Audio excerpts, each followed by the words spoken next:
بسم اللہ الرحمن الرحیم۔ السلام علیکم، کیپٹل ٹاک میں خوش آمدید۔ سب سے پہلے تو آج ایک انتہائی افسوسناک واقعہ ہے، اس کی مذمت کرنی ہے۔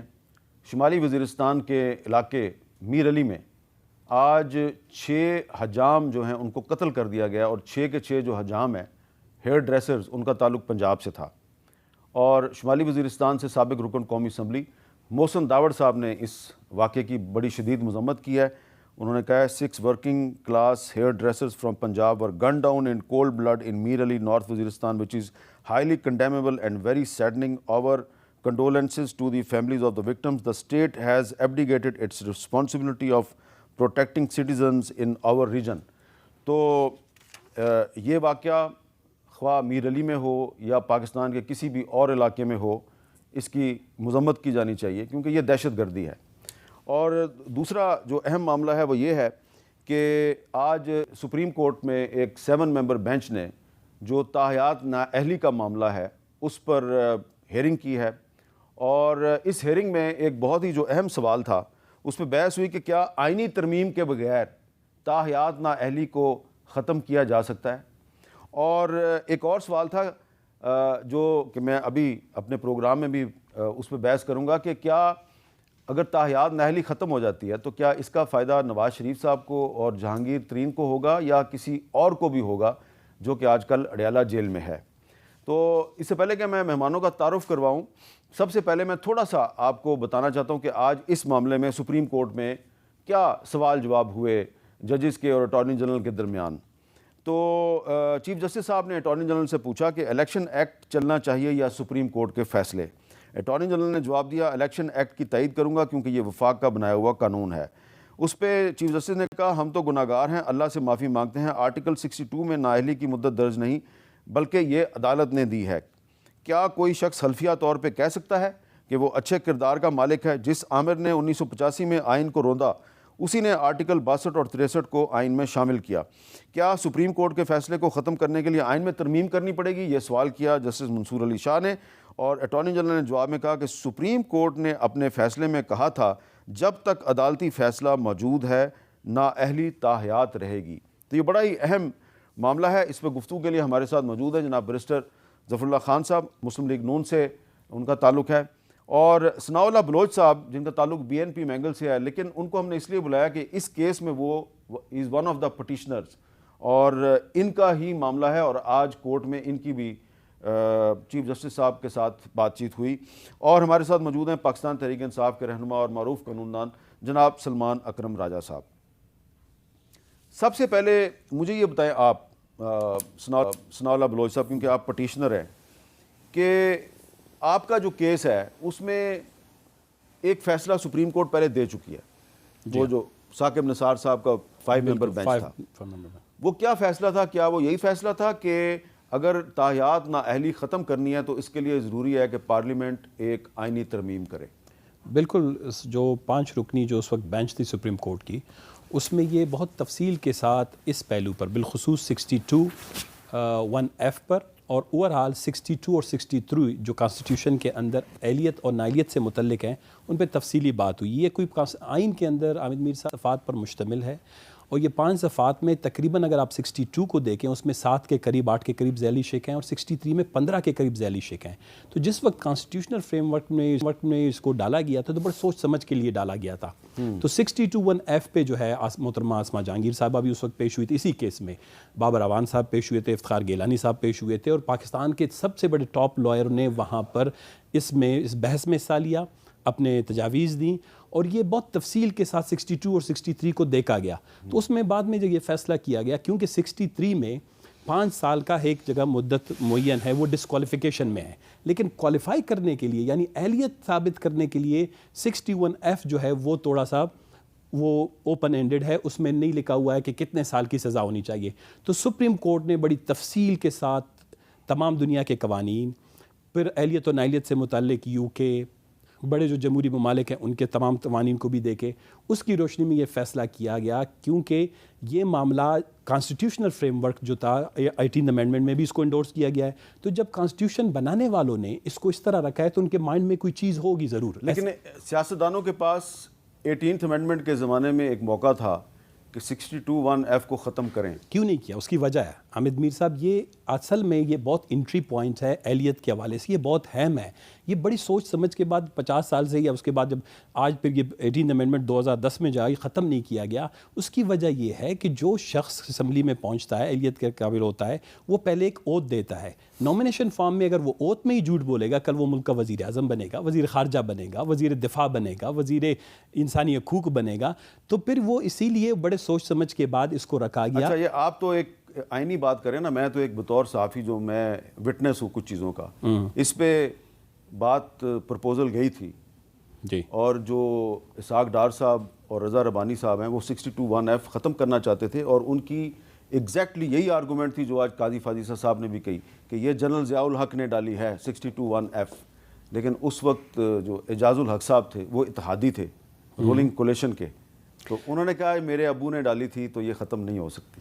خیر ان کی اپنی بات ہوگی، لیکن میں ذاتی طور پر یہ سمجھتا ہوں کہ بالکل کانسٹیٹیوشن میں امینڈمنٹ کے ذریعے سے اس کو ختم کر دینا چاہیے، کانسٹیٹیوشن میں امینڈمنٹ کے ذریعے سے. لیکن ابھی جو اس وقت کنفیوژن ہے جو کورٹ کے سامنے ہے وہ یہ ہے کہ یہ اسمبلی جاتے وقت جو 45% ممبران اس کے مستفی تھے، جون میں 7 منٹ میں 20 سال سے زیر غور زیر بحث آنے والے موضوع کو آپ کیسے ایک الیکشن ایکٹ کے تحت یا سبسڈری لیجسلیشن جس کو ہم کہتے ہیں ذیلی قانون کے تحت کیسے ختم کریں گے؟ جی اچھا، اب ظفر اللہ صاحب آپ بتائیں جی کہ کیا یہ جو تاحیات نااہلی کا معاملہ ہے، اگر آپ یہ سمجھتے ہیں کہ اس کو ایک پارلیمنٹ میں ایک ایکٹ کے ذریعے سمپل میجورٹی سے ختم کر دیا جائے تو پھر ایک روایت قائم ہو جائے گی، اور آنے والے وقت میں سپریم کورٹ کے بہت سے فیصلے ہیں تو ان کو ایکٹ آف دی پارلیمنٹ کے ذریعے چینج کیا جا سکتا ہے؟ بسم اللہ الرحمن الرحیم. پہلی بات تو مشکل یہ ہے کہ عدالت میں یہ معاملہ زیر سماعت ہے، تو بہرحال مشکل ہو جاتی ہے اس پہ گفتگو کرتے ہوئے، تو لازم علمی انداز میں گفتگو کر سکتا ہوں.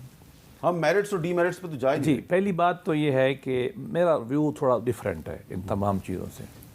میرا ویو پہلی بات تو یہ سادہ لفظوں میں، جب کوئی ایک نااہلی کی مدت یا کوئی نااہلی آئین نے نہیں بتائی ہے یا آئین نے بہت ساری بتائی ہوئی ہیں، تو یہ ہم نے ڈالی کیوں؟ یہ کورٹ کو کس نے اختیار دیا؟ پاکستان کے عدالتیں پابند ہیں قانون کے مطابق فیصلے کرنے کے لیے، قانون بنانے کے لیے نہیں ہے. ایک اصول. دوسری بات، اگر ایک تعبیر کے ذریعے، یہ بات اس سے بڑی اہم ہے، انہوں نے کر دیا غلط کام کر دیا، میری رائے میں پیٹنٹلی اللیگل تھا، کر دیا، ایک تعبیر آ گئی، کیا وہ تعبیر وہی سپریم کورٹ بدل سکتی ہے؟ جواب ہے یس، پوری دنیا میں ہوتا ہے. ڈیڈ اسکاٹ کیس میں امریکی سپریم کورٹ نے یہ کہا تھا کہ کالے جو ہیں انسان نہیں ہیں، عملاً انہوں نے بدل دیا. ہمارے ہاں سندھ بار کے جو کیس ہے اس سے پہلے تمیز الدین والا کو کیسز کو انہوں نے کہا یہ غلط تھے. یہ بڑا بینچ ہے، یہ نئی تعبیر کر سکتا ہے اور پرانی تعبیر ختم ہو جائے گی. میری رائے میں تو ایکول بینچ بھی کر سکتا ہے، نہیں تو نیا تعبیر آ جائے گی، ایک تعبیر کو دوسری تعبیر ختم کر دے گی. اور تیسرا میرا آرگومنٹ بڑا مختلف ہے جو عوامی نوعیت ہے. اگر کسی چیز کی 3 تعبیریں یا 2 تعبیریں ممکن ہیں، ایک جج کرتے ہیں اور ایک سبسیکوینٹلی پارلیمنٹ کرتی ہے جن کا آئین ہے جس کے وہ کسٹوڈین ہے، میری رائے میں وہ تعبیر مانی جائے گی. تو آئینی ترمیم کے بغیر نہیں، ضرورت ہی نہیں. سپریم کورٹ تاحیات نااہلی ختم کر پہلی بات تو یہ ہے کہ وہ فیصلہ غلط. دوسرا یہ ہے کہ اس کی وضاحت اس نے کر دی ایکٹ آف پارلیمنٹ نے. اور تیسری بات جو میں نے کہی تھی، یہ سپریم کورٹ کا جو بینچ ہے یہ اس سے بڑا بینچ ہے. وہ 5 ممبر تھا، یہ 7 ممبر ہے. یہ جو تعبیر ہی کرنی ہے نا، وہ تعبیر بدل دے. ٹھیک ہے، جیسا میں نے بتایا کہ پاکستان کی ایک مثال دی میں نے اور ایک امریکہ کی تھی، روز بدلتی رہتی ہے، اتنی مشکل کیا ہے؟ جی سلمان اکرم رائے صاحب آپ بتائیے کہ کیا آئینی ترمیم کے بغیر سپریم کورٹ تاحیات نااہلی کو ختم کر سکتی ہے؟ جی کر سکتی ہے. دیکھیں آئین کا جو آرٹیکل 62(1)(f) ہے وہ یہی کہتا ہے کہ کوئی شخص جس کے بارے میں یہ کہہ دیا جائے عدالتی حکم کے ذریعے کہ وہ صادق نہیں ہے تو وہ نااہل ہو جائے گا. لیکن 62(1)(f) میں کسی مدت کا تعین نہیں کیا گیا، لہٰذا جو مقدمہ ہے ثناء اللہ بلوچ صاحب کے نام سے منسوب، اس میں سپریم کورٹ نے یہ کہا کہ چونکہ کسی مدت کا ذکر نہیں کیا گیا اس لیے ہم یہ اخذ کریں گے کہ یہ تاحیات ہے، اس میں کوئی مدت کی قید نہیں ہے، وقت کی قید نہیں ہے. اگر ایک شخص نااہل کہہ دیا گیا، اس کے بارے میں یہ فیصلہ آ گیا کہ وہ امین نہیں ہے، تو پھر وہ تاحیات امین نہیں ہے. اب یہ ایک فیصلہ تھا، ایک تعبیر تھی 62(1)(f) کی، یا تشریح تھی. اب اگر آج سپریم کورٹ اس تشریح کو بدل دے اور سپریم کورٹ یہ کہے کہ 62(1)(f) میں جو مدت کا تعین نہیں کیا گیا وہ مدت جو ہے دو تعبیریں ہو سکتی ہیں. ایک تو سپریم کورٹ یہ کہہ سکتا ہے کہ چونکہ آرٹیکل 63 میں کسی گھناونے سے گھناونے جرم کی صورت میں بھی جو مدت ہے نااہلی کی وہ سزا کاٹنے کے بعد 5 سال ہے، لہٰذا یہاں بھی ہم یہ کہتے ہیں کہ 5 سال حتمی مدت ہوگی، اس سے زیادہ کوئی نااہل نہیں رہے گا. یہ ایک تعبیر ہوگی، ایک تشریح ہوگی. یا سپریم کورٹ یہ کہہ سکتا ہے کہ چونکہ آئین نے کوئی مدت قائم نہیں کی، ہم یہ پارلیمان سے تقاضا کرتے ہیں یا پارلیمان پہ چھوڑتے ہیں کہ وہ مدت کا تعین کر دے.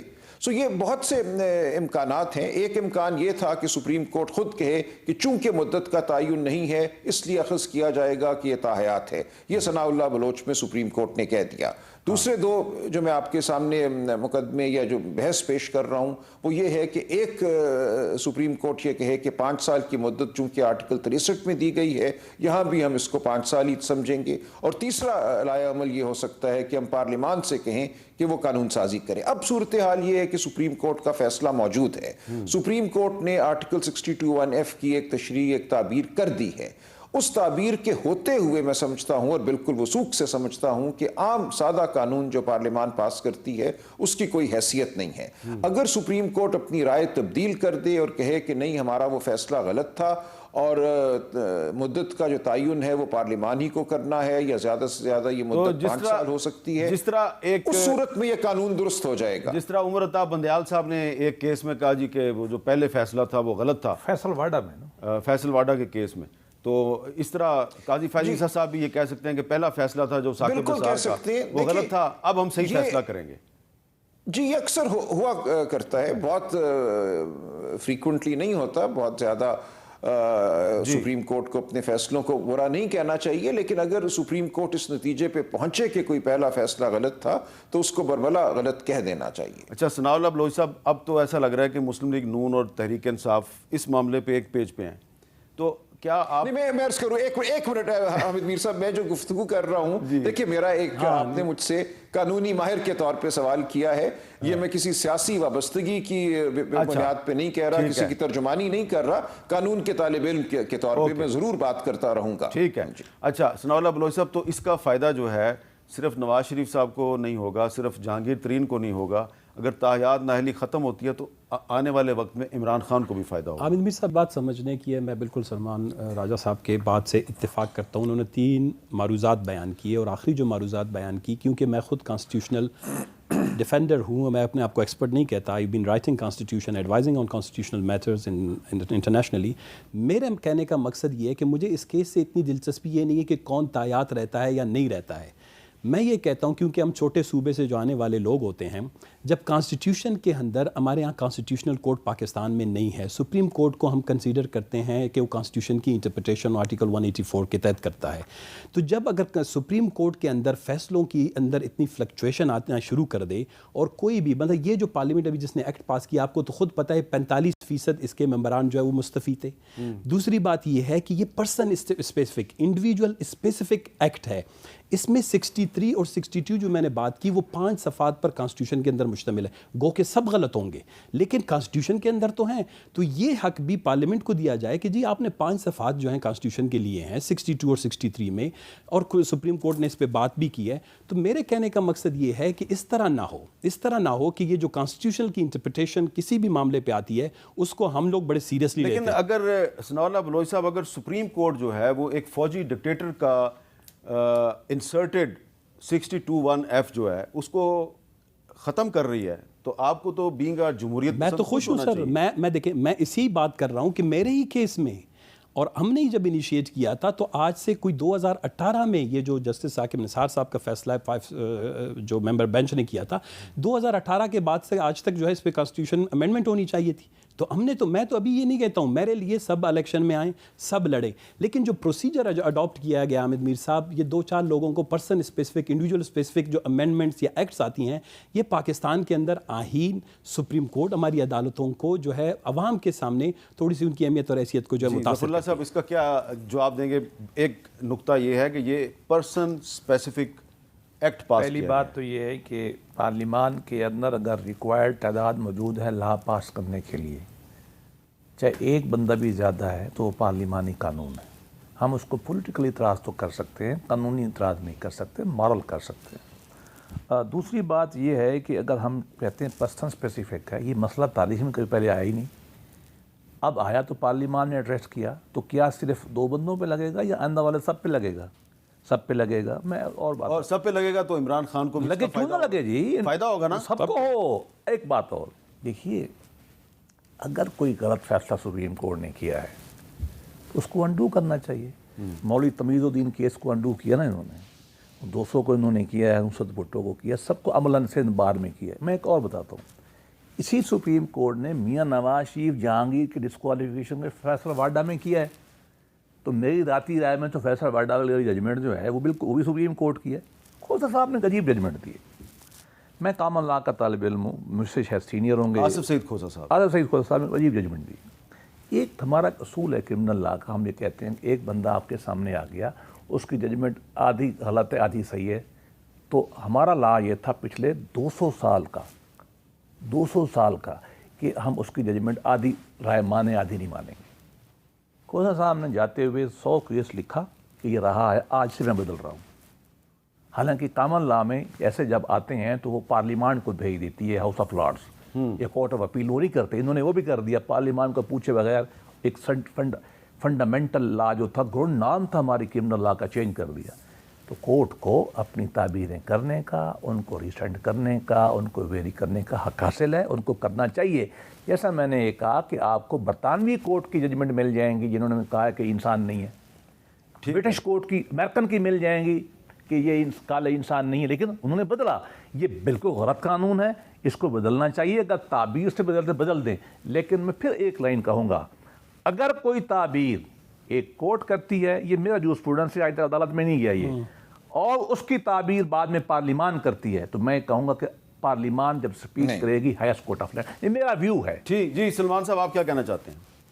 نہیں میں یہ اتفاق نہیں کرتا. دیکھیں, جب سپریم کورٹ آئین کی تعبیر کر دیتی ہے تو سپریم کورٹ کی جو تعبیر ہے وہی آئین ہے.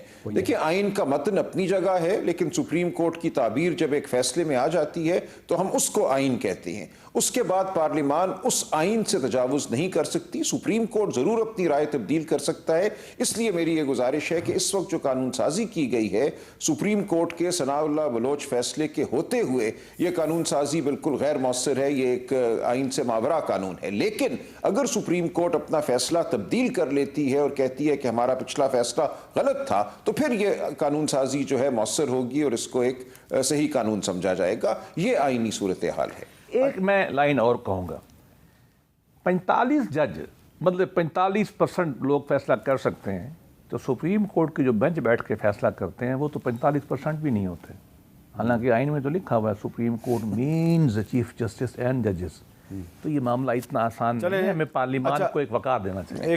ایک اور بھی معاملہ ہے جس میں آج سپریم کورٹ میں بحث ہوئی ہے, وہ ہے لاپتہ افراد کا معاملہ. اور اس میں جو چیف جسٹس صاحب ہیں ان کی جو آبزرویشنز ہیں, ان کے کمنٹس ہیں, بڑے امپورٹنٹ ہیں. انہوں نے کہا ہے جی کہ جبری گمشدگی کا مسئلہ سنجیدہ نوعیت کا ہے, اسے سیاسی مقاصد کے لیے استعمال کرنے کی اجازت نہیں دیں گے. لاپتہ افراد کا مسئلہ اس وقت حل ہوگا جب ہم سب مل کر اسے حل کریں گے اور اپنی اپنی ذمہ داریاں نبھائیں گے.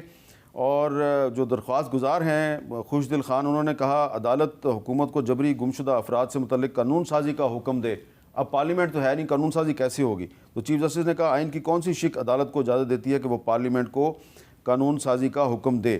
اور تحریک انصاف کے وکیل شعیب شاہین صاحب سے جو مکالمہ ہوا اس میں چیف جسٹس صاحب نے کہا ڈائلاگ بازی یہاں نہ کریں, آپ کی پوری درخواست ایک سیاسی جماعت کے گرد گھومتی ہے. مطیع اللہ جان کو کس حکومت نے غائب کیا تھا؟ آپ مطیع اللہ جان اور اسد طور کے لیے کیوں کھڑے نہیں ہوئے؟ لاپتہ افراد سے متعلق دھرنا چل رہا ہے, اس کا ذکر درخواست میں کیوں نہیں؟ کیا کسی کے ساتھ بھی زیادتی ہو تو اس کے ساتھ کھڑے ہونا چاہیے. لیکن اب اس میں آج جو نگران وزیر اعظم صاحب ہیں انہوں نے دوبارہ وہ کچھ ایسی باتیں کی ہیں جس سے کہ جو لاپتہ افراد کے لیے جو آواز اٹھانے والے لوگ ہیں, ظاہری بات ہے ان کی ساکھ پہ, ان کی کریڈیبلٹی پہ, ان کی حب الوطنی پہ سوال پیدا ہوتا ہے. تو کل بھی ایسی ہی باتیں کی تھی نگران وزیر اعظم صاحب نے, کیا کہا تھا ذرا سنیں. لوگ ان کے حمایتی بننا چاہ رہے ہیں نا, ان کو میری ایک درخواست ہے, کوئی ایک چیز واپس کر رہا ہے, کوئی کالمز لکھ رہا ہے, لکھے, ضرور لکھے. ان میں سے جو یہ سمجھتا ہے نا کہ یہ حق پر ہیں, تو بی ایل اے اور بی ایل ایف کے کیمپ جوائن کر لیں تاکہ ہمیں بھی کلیئرٹی مل جائے کہ یہ کھڑے کا ہیں. وہ جی بلوچستان کا وزیر اعظم ہے, ڈنڈے مارے ہیں. 2 ڈنڈوں سے آپ کو اتنی تکلیف ہی نہیں ہونا چاہیے. یہ جو 4000 آدمی قتل ہوئے ہیں, اس پہ لب کشائی بنتی ہے نہیں بنتی ہے؟ لب کشائی تو بنتی ہے اور ہمیشہ لوگوں نے کی ہے اس پہ لب کشائی, لیکن اصل مسئلہ یہ نہیں ہے کہ ڈنڈے مارے ہیں. ڈنڈے بھی مارے آپ کی پولیس نے. اصل بات یہ ہے کہ ڈنڈے مارنے کے واقعے سے اگلے دن جب اسلام آباد ہائی کورٹ نے تمام مظاہرین جو بلوچستان سے آئے تھے ان کو رہا کرنے کا حکم دیا, تو آپ نے ان کو رہا نہیں کیا بلکہ آپ نے ان کو اسلام آباد سے ڈپورٹ کرنے کی کوشش کی. اس کا ذکر نہیں کر رہے کہیں بھی نگران وزیر اعظم صاحب. اور انہوں نے کہا ہے نا کہ وہ لوگ جو ان کے ہمدرد بنے ہوئے ہیں بلوچ مظاہرین کے, وہ بی ایل اے یا بی ایل ایف جوائن کر لیں. تو اس کا جواب مسلم لیگ نون کی سینیٹر سعدیہ عباسی صاحبہ نے آج سینٹ آف پاکستان میں فلور آف دی ہاؤس پہ نگران وزیر اعظم صاحب کو دیا. ذرا سن لیں. انتہائی افسوس ہوا ہے کہ آج کے اخبارات میں پڑھ کے کہ کل جو انٹرم پرائم منسٹر انہوں نے ایک پریس کانفرنس کی اور انہوں نے اس میں کہا کہ یہ جو لوگ پروٹیسٹ کر رہے ہیں یہ پاکستان کے دشمن ہیں, اور جو ان کے ساتھ ہمدردی کر رہے ہیں وہ جا کے ان آرگنائزیشنز کو جوائن کر لیں جو بینڈ آرگنائزیشنز ہیں بلوچستان کی. سر یہ انتہائی افسوسناک بات ہے کہ اس ملک کا ایک ایسا شخص جس کا صرف ایک لمیٹڈ مینڈیٹ اور رول ہو اور اپنے ہی صوبے کے لوگوں کے بارے میں اس طرح کے خیالات رکھتا ہو. میں تو سخت الفاظ میں پرائم منسٹر کے ان ریمارکس کو کنڈیم کرتی ہوں.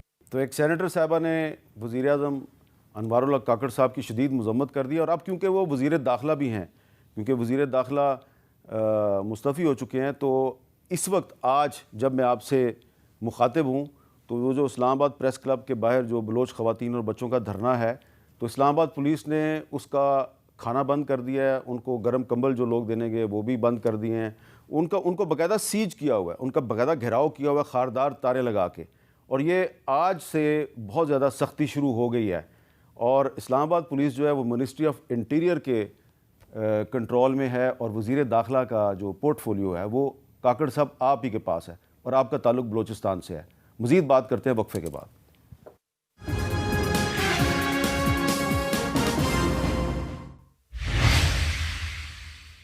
جی, کیپٹل ٹاک میں دوبارہ خوش آمدید. یہ بتائیں ثناء اللہ بلوچ صاحب کہ آپ کی پارٹی جو ہے بی این پی مینگل, وہ 2013-14 سے یہ جو مسنگ پرسنز کا معاملہ ہے اس پہ اس کا بڑا ایک سٹینڈ ہے. اختر مینگل صاحب جو ہیں وہ سپریم کورٹ میں بھی گئے, پھر آپ نے پی ٹی آئی کی گورنمنٹ سے بھی اسی معاملے پہ اتحاد کیا, پھر توڑا بھی اسی معاملے پہ, پھر آپ پی ڈی ایم کے ساتھ بھی اسی معاملے پہ گئے.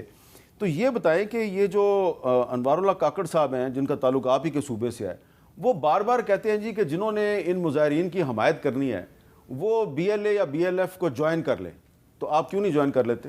سر دیکھیں حامد میر صاحب, انہوں نے یہ بات میرے خیال میرے بارے میں نہیں کی ہے, مجھے تو شاید آلریڈی انہوں نے ٹیگ کیا ہوگا کہ because I speak for the Baloch people, میں بلوچ عوام کا نمائندہ ہوں, ترجمان ہوں, مجھے اس پہ فخر ہے. وہ شاید آپ جیسے دوستوں کے بارے میں انہوں نے کہا ہوگا کہ یا محمد حنیف صاحب جو اپنا ایوارڈ واپس کیا. دیکھیں انتہائی غیر ذمہ دارانہ گفتگو کی ہے انہوں نے کل. ایک تو بات یہ ہے کہ بلوچستان کے مسئلے اور تنازع کو سمجھنا چاہیے. یہ جو لاپتہ افراد کا مسئلہ ہے یہ بلوچستان کے اوور ہال پولیٹیکل کرائسس جو کنفلکٹ چل رہا ہے اس کا کانسیکوینسز ہے, اس کا نتیجہ ہے. ہمارے سیاسی, معاشی, معاشرتی اور آئینی مسائل پاکستان کے ساتھ, اس وفاق کے ساتھ 1948 سے چلے آ رہے ہیں.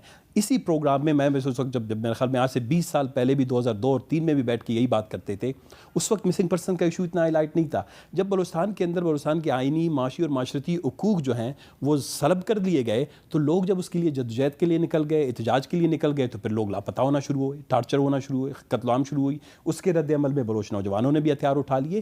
ہم چاہتے ہیں شروع سے ہی, آج سے آپ کو یاد ہوگا جب 2003 کے بعد سے بھی جب یہاں سینٹ میں بلوچستان کے اوپر کمیٹی بنی, I was the architect of Balochistan committee, جس میں ہم نے یہ بات کی کہ آپ معاشی, معاشرتی, آئینی اور انتظامی معاملات حل کریں تاکہ بلوچستان کا نوجوان دیکھے کہ آپ کچھ سنجیدگی سے بلوچستان کے معاملات کو حل کرنا چاہتا ہے. وہ پہاڑ سے بھی نیچے آئے گا, وہ میدانوں میں بھی نہیں جائے گا. لیکن 20 سال سے یہ جو انوار الحق صاحب ہیں یہ آؤٹ کم ہے, یہ اس وقت نہیں تھے پالیٹکس. اور یہ الیکشن لڑتے ہیں, الیکشن ہار جاتے ہیں. سر یہ مائنڈ سیٹ ان کو بلوچستان میں سے کبھی ان کو الیکٹ نہیں کیا گیا. دیکھیں میں آپ کو یہ بتاؤں, دیکھیں ان کا جو رویہ ہے, ان کی جو سوچ ہے وہ بہت ہی بائسڈ ہے, وہ متسبانہ ہے. ایک وزیر اعظم کو کم از کم ان کا انڈیویجولی مجھے پتہ ہے کہ ان کا ایک اوپینین ہے, لیکن جب وہ اتنے اہم منصب پہ تشریف فرما رہے ہوتے ہیں, 3 باتیں انہوں نے جب کل کی ہیں. نمبر 1 یہ کہ آپ بلوچوں کو تانا دیں کہ جی بنگلہ دیش والے 9 مہینے میں آزاد ہو گئے, لہٰذا آپ 20 سال سے لڑ رہے ہیں, لڑنے دیں ان کو.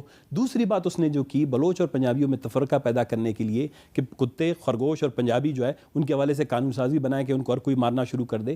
یہاں جھگڑا نہ بلوچ کا پنجابی کے ساتھ ہے, نہ کسی خدا نخواستہ انسان کے ساتھ ہے, کسی نسل کے ساتھ ہے. تیسری بات انہوں نے جو غیر ذمہ داری کی, اور انہوں نے خود یہ تسلیم بھی کر لیا کہ بلوچستان کے اندر بلوچستان کی عدالتیں یا پاکستان کی عدالتیں, پاکستان کا 2 عدالتی نظام ہے وہ بہت کمزور ہے, لہٰذا ہم لوگ اٹھاتے ہیں. اتنا کمزور ہے کہ اسلام آباد ہائی کورٹ میں آئی جی نے کھڑے ہو کے کہا کہ میں نے سب عورتوں کو رہا کر دیا اور وہ رہا نہیں ہوئی تھی. یہ چارج شیٹ پرائم منسٹر خود اپنی پاکستان کی حکومت اور ریاست کے خلاف بنا رہا ہے. اس کی باتیں میں اب اس پہ سر تھوڑا سا سر لمبا نہ بولیں, لمبا نہیں, اس پہ میں یہ صرف کہنا چاہوں گا, مجھے پتہ نا یہ آپ کا سبجیکٹ ہے, بہت لمبا بولیں. اس میں جو ہماری مائیں بہنیں جو بلوچستان سے کوئی سیاسی جماعت ان کے ساتھ اس لیے نہیں آیا کہ یہ وہ ماؤں بہنوں کی چیخ پکار آنسو تکلیف تھے. ہم نے کہا دیکھ لی پوری دنیا. ہم جب بات کرتے تھے 2012-13 میں سردار اختر مینگل کی قیادت میں سپریم کورٹ میں جسٹس فہد چودھری صاحب نے یہ معاملہ ٹیک اپ کر لیا, پھر سردار اختر مینگل صاحب ریسنٹلی کمیشن کے چیئرمین بھی بنے. ہم ہر وقت اس پہ بات کرتے رہے.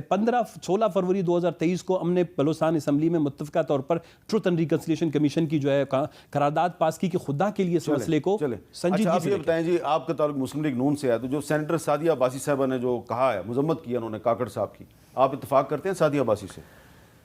دیکھیے میرا نقطہ نظر یہ ہے کہ بلوچستان کا مسئلہ بہت سنجیدہ مسئلہ ہے, اور اس میں اب اس طرح کی جو ہم الزامات دیکھ رہے ہیں یہ اور جگہوں پہ بھی آنا شروع ہو گئے ہیں, کھیپی میں بھی آتے ہیں اس طرح کے. اب یہ ہے کہ ایک یہ ہے کہ ہم ایک دوسرے کو گالیاں نکالیں, ایک یہ ہے کہ اس کو حل کریں. میرا نقطہ نظر یہ ہے کہ ہم اس کو حل کریں. حل کیسے کریں؟ جو لوگ اٹھاتے ہیں, اب میں بطور طالب علم بات کر رہا ہوں, وہ کہتے ہیں جی عدالتی انصاف نہیں کرتی. اس میں ایک صداقت ہے. میں ٹیررزم کے زمانے میں کچھ لوگوں کا وکیل رہا, تو جج ہاتھ کھڑا کرتے ہیں بعض معاملات. جب بینظیر بھٹو کی نہیں پیپل پارٹی گورنمنٹ آئی تو انہوں نے کچھ اس طرف ایک اچھا قدم اٹھایا, وہ تھا ان ایڈ ٹو سول پاور ایک سوات میں لائے تھے, جس میں ان لوگوں کو ظاہر کرنا, ان کی ریہیبلیٹیشن کرنا, ان کا ٹرائل کرنا, یہ ایشو اس میں کوئی فائدہ ہوا تھا. ہماری گورنمنٹ جب آنے لگی تو یہ مسئلہ پیدا ہوا, ہم بھی لیگل ٹیم میں تھے, تو ہم نے ایک پروٹیکشن آف پاکستان ایکٹ لائے تھے. اس کے تحت ہم نے کراچی آپریشن ان لوگوں کے لیے کچھ راستے نکالے تھے تاکہ اس کی ایکسٹریم فارم جو تھی, ایکسٹریم فارم جس کا میں حق میں نہیں تھا, وہ ملٹری کورٹ تھی, لیکن پوری قوم متفق ہو گئی, ہم نے بنایا. کہنا میں کیا چاہتا ہوں, دیکھیے بلوچستان کے مسئلے کا آپ کو پولیٹیکل حل دینا پڑے گا. ٹرو ڈیموکریٹک گورنمنٹ وہاں ہونی چاہیے. وہاں کے ریسورسز میں روز کہتا ہوں کہ ان کو ملنے چاہیے. ٹرو ڈیموکریٹک گورنمنٹ تو بلوچستان میں نہیں ہے. چلو جو لوگ جو ناراض ہیں پاکستان میں ہی نہیں, ان کو خوش کرنا چاہیے, ان کو ڈیولپمنٹ میں لانا چاہیے. لیکن جو کنسرن اور لوگوں کے ہیں, یہ سارے آج کورٹ نے ٹھیک کہا ہے کہ یہ مسئلہ صرف عدالت سے حل نہیں ہوگا. یہ سارے بیٹھیں, اور اگر کوئی خاص طرح کے ٹرائل کرنے کے, سویلین ٹرائل کرنے کے لیے, جیسے ہم نے صرف ایڈ ٹو پیپل پارٹی نے بنایا, ہم نے پروٹیکشن ایکٹ بنایا, دونوں ختم ہو چکے ہیں. اگر اس طرح بیٹھ کے کوئی معاملہ حل ہوتا ہے تو ہم اس طرح اگلی گورنمنٹ میرا خیال میں ٹاپ پرائرٹی. میرا خیال ہے کہ یہ سب کو اگر آپ بٹھائیں گے تو وہ تو انکانسٹیٹیوشنل ہے. جو کام کورٹ کو کرنا چاہیے وہ کورٹ کرے, کورٹ تو نہیں کر رہی. یعنی کہ اب اسٹیک ہولڈرز کے نام پہ اگر آپ لوگوں کو بٹھائیں گے سیاستدانوں کے ساتھ, تو وہ آئین کے آرٹیکل 243 اور 244 کی میں یہ نہیں کہہ رہا. میں آپ کو بتاؤں, جب آپ نے ایکشن پلان بنایا تھا, ہاں ہم پولیٹیکل لوگ بیٹھے تھے. مجھے یاد ہے کہ رحیل صاحب اس وقت کونے میں بیٹھتے تھے, کائنڈ آف ہم, اور وہاں بیٹھ کے سب نے مل کے اس مسئلے کا حل نکالنے کے لیے آگے بڑھے نا. میں اس لیے کہتا ہوں اس مسئلے کا حل نکالیں اور آگے بڑھیں. لیکن کوئی لگتا نہیں ہے کہ حل نکالیں. چلو یہ غلط بحث ہے. سلمان اکرم رائے صاحب, سپریم کورٹ کو کیا کرنا چاہیے کہ اس پہ ڈائلاگ کروانا چاہیے یا قانون کے مطابق فیصلہ کرنا چاہیے کہ آئین کا آرٹیکل 10 یہ کہتا ہے کہ کسی کو اگر آپ نے اٹھایا ہے, گرفتار کیا ہے, 24 گھنٹے کے اندر کورٹ میں پیش کریں. اگر کورٹ میں پیش نہیں کرتے تو پھر جنہوں نے اٹھایا ان کے خلاف کارروائی ہونی چاہیے. سپریم کورٹ اس طرف نہیں جا رہی. سپریم کورٹ کہتی ہے یہ ڈائلاگ کرو آپس میں. یہ دیکھیں, پہلے تو کوئی آ کے کہے نا کہ ہاں جی میں نے اٹھایا ہے, یا کسی کا تعین ہو کہ کس نے اٹھایا ہے. یہاں تو یہ ہوتا ہے نا کہ کوئی مانتا ہی نہیں کہ ہم نے اٹھایا ہے. یہ کہا جاتا ہے کہ خود چلے گئے ہوں گے, یہ دہشت گرد تنظیم کے ممبر بن گئے ہوں گے, یہ شاید یونان چلے گئے ہیں. تو یہ تو ایک ایسی صورتحال ہے کہ عدالت کے سامنے تو اعتراف ہی نہیں ہے, ایک اندھیرا ہے. اور اس اندھیرے میں لوگ غائب ہو جاتے ہیں. اب انہیں کون غائب کرتا ہے, وہ کیسے غائب ہوتے ہیں, عدالت اس حوالے سے کر سکتی ہے, حکم یہی دے سکتی ہے کہ ڈھونڈو ان کو, تلاش کرو. لیکن جب تلاش کرنے والے آ کے کہیں کہ ہمیں کچھ نہیں ملا, ہمیں کچھ علم نہیں کہ لوگ کہاں ہیں, تو پھر عدالت بے بس ہو جاتی ہے. میں عرض کروں 2012 میں افتخار چودھری صاحب نے مجھے مائکس مقرر کیا تھا, منیر ملک صاحب کو بھی, رشید رضوی صاحب کو بھی, اور ہم ایک ہفتہ کوئٹہ رجسٹری سپریم کورٹ کی جا کے رہے جہاں مسنگ پرسنز کا معاملہ اٹھایا گیا. اور ایک ہفتہ مختلف لوگ, خاندان, مائیں, بہنیں, بیٹیاں روسٹرم پہ آ کر کہانیاں, اپنی داستان, اپنی بپتا سناتی رہیں. اور اس وقت جو متعلقہ افراد تھے انتظامیہ کے, ان کو بھی عدالت میں طلب کیا گیا اور ان کو کہا گیا کہ ان کی بات سنو اور اس پہ عمل کرو اور اس کا جواب دو. لیکن اس تمام کارروائی کے بعد جب فیصلہ آیا عدالت کا, تو فیصلہ یہی تھا کہ سویلین حکومت جو ہے وہ ناکام ہو گئی ہے. عدالت اس کے علاوہ کچھ شاید کہہ بھی نہیں سکتی تھی. تو یہ ایک مجبوری ہے عدالت کی بھی کہ عدالت نے تو یہی کہنا ہے کہ سویلین حکومت جو ہے لوگوں کو گم ہونے سے بچانے میں ناکام ہو گئی ہے.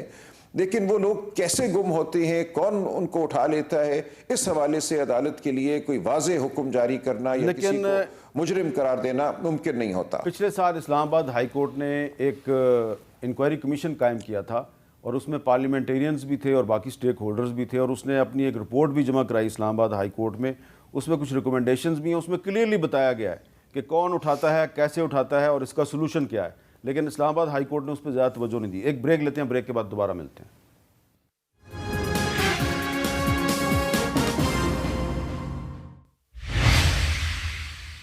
کیپٹل ٹاک میں دوبارہ خوش آمدید. جمعیت علماء اسلام کے سربراہ جناب مولانا فضل الرحمان صاحب جو ہیں وہ بار بار کہہ رہے ہیں کہ الیکشن کو تھوڑا ڈیلے کیا جائے. کیا کہتے ہیں, سنیں ذرا. الیکشن دیے جائے اور الیکشن کا ماحول بھی دیا جائے. یہ نہیں کہ ہمیں اس طرح چھوڑ دیا جائے کہ ہم صبح سے شام تک سوچتے رہیں, ہم بھی فکر مند ہوں کہ بھئی شام تک گھر واپس آ سکیں گے یا نہیں آ سکیں گے. ہم نہیں سمجھتے کہ الیکشن ہو سکیں گے. الٹا یہ ہوگا کہ اگر موسم کی وجہ سے ہو یا امن و امان کی وجہ سے ہو, ٹرن آؤٹ کم ہو جائے گا. اگر لوگ پولنگ اسٹیشن پر نہیں جائیں گے, یہ دھاندلی کا راستہ کھولتا ہے. جی ظفر اللہ صاحب, آپ کیا کہیں گے؟ مولانا صاحب کہہ رہے ہیں جی کچھ دنوں کے لیے الیکشن ملتوی کیا جائے, اور وہ کہہ رہے ہیں کہ امن و امان کی صورتحال بڑی خراب ہے. دیکھیے, مولانا کی تمام باتوں سے مجھے اتفاق ہے, سوائے اس بات ہے کہ الیکشن جو ہے ڈیلے ہو. میں یہ کہتا ہوں کہ یہ سب باتیں ٹھیک ہیں. مولانا نے بہت سفر کیا ہے, دو عنقریب دیکھیں سوات میں اور مستونگ میں کیا ہوا ہے, اور لوگوں کے ساتھ بھی ہو رہا ہے. این پی کو بھی پرابلم ہے اور پارٹیوں کو پرابلم. لیکن اس کے باوجود بھی میں کسی طریقے سے بھی ایک شہری ہونے کی حیثیت سے, ایک پولیٹیکل ورکر ہونے کی حیثیت سے, اور قانون کا طالب علم ہونے کی حیثیت سے یہ بات ماننے پہ تیار نہیں ہوں کہ الیکشن لیٹ ہو. میری خواہش ہے کہ اللہ کرے کہ غالباً یہ بھی میں اس طرح دیکھتا ہوں کہ یہ بھی مطالبہ ہے ان طاقتوں, ان اداروں کے لیے جو الیکشن کرا رہے ہیں, چاہے کیئر ٹیکر گورنمنٹ ہے, چاہے الیکشن کمیشن آف پاکستان ہے, چاہے پولیس ہے, چاہے ہمارے ڈیفنس فورسز ہیں.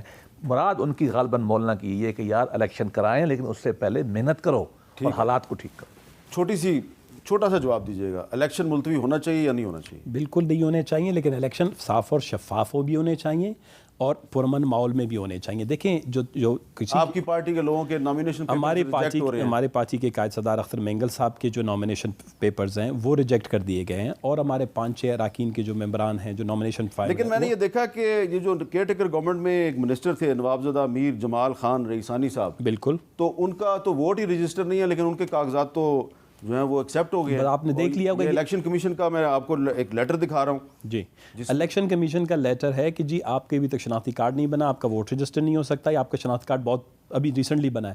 دوسری بات, لیکن ریٹرننگ افسر نے ان کے کاغذات ایکسیپٹ کیے. اب تو یہ ریٹرننگ آفیسر سے کورٹ میں پوچھ لینا چاہیے, کیونکہ جو 224(1)B اس کے تحت کوئی بھی کیئر ٹیکر گورنمنٹ کا جو بھی شخص ہوگا, فرد ہوگا, وہ امیڈیٹلی جو فالوئنگ الیکشن آتا ہے وہ لڑ نہیں سکتا. وہ کانسٹیٹیوشن کے اندر ہے, وہ تو الیکشن ایکٹ کو بھی چھوڑیں.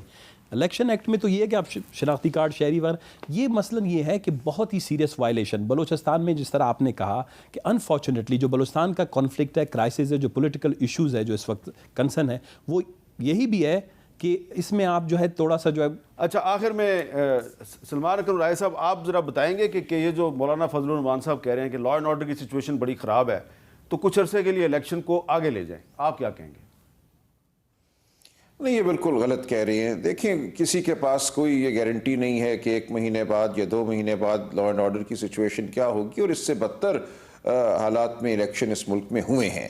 ہم نے آئین کو پہلے ہی پورا 2023 جو ہے پامالی کا سال بنایا. آئین کی ہر حد کو ہم نے پار کیا، اور اب بھی جو کچھ ہو رہا ہے میں انتہائی غم خوردہ ہوں. جو کچھ پچھلے 5-6 دنوں میں نے خود ذاتی طور پہ دیکھا ہے، جس کا میں حصہ رہا ہوں، کیسے کاغذات داخل کرنے میں مشکلات پیش آئیں، کیسے سیکنڈر پروپوزر کو میرے سامنے اٹھا کے اغوا کیا گیا، دھکے مارے گئے، مجھے مارے گئے.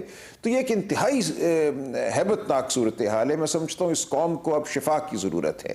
میں الزام اور غم سے آگے بڑھ کے چاہتا ہوں کہ ہم بغل گیر ہوں اور آگے بڑھیں، الیکشن کرائیں، کسی قسم کی شفافیت اس میں ہو، آپ نے درست کہا، اس کے بعد ہم آگے بڑھ سکیں کہ صرف 8 فروری کو الیکشن نہیں ہونا چاہیے، فیئر اینڈ فری الیکشن. بہت بہت شکریہ ظفر اللہ صاحب، ثناء اللہ بلوچ صاحب اور سلمان اکرم رایا صاحب. اور یہ بات بالکل جو ہے وہ ہمیں ذہن میں رکھنی چاہیے کہ تمام تر تحفظات کے باوجود جو بڑی جماعتیں ہیں، مسلم لیگ نون، پاکستان پیپلز پارٹی اور ثناء اللہ بلوچ صاحب کی جو جماعت ہے BNP مینگل، اور اس کے علاوہ تمام اہم پارٹیاں سوائے جمعیت علماء اسلام کے، وہ یہ چاہتی ہیں کہ الیکشن ڈیلے نہ ہو. اور اس کی بہت سی وجوہات میں سے ایک وجہ یہ بھی ہے کہ ہمارے جو نگران وزیر اعظم صاحب ہیں، وہ آف دی ریکارڈ کچھ لوگوں کے ساتھ جو بات چیت آج کل کر رہے ہیں، تو اس سے تاثر یہی ملتا ہے کہ وہ بھی بہت بڑے حامی ہیں کہ الیکشن کو ڈیلے کیا جائے. تو ظاہری بات ہے اس کے تو وہ ڈائریکٹ بینیفیشری ہیں، اس لیے وہ بھی چاہتے ہیں کہ الیکشن جو ہے وہ تھوڑا سا ڈیلے ہو جائے. لیکن اس وقت ہم نے انڈیویجولز کے انٹرسٹ کو نہیں دیکھنا، پوری قوم کے انٹرسٹ کو دیکھنا ہے. اور پوری قوم کا انٹرسٹ یہ ہے کہ 8 فروری کو الیکشن ہر صورت میں ہونا چاہیے. اجازت دیجیے، اللہ حافظ.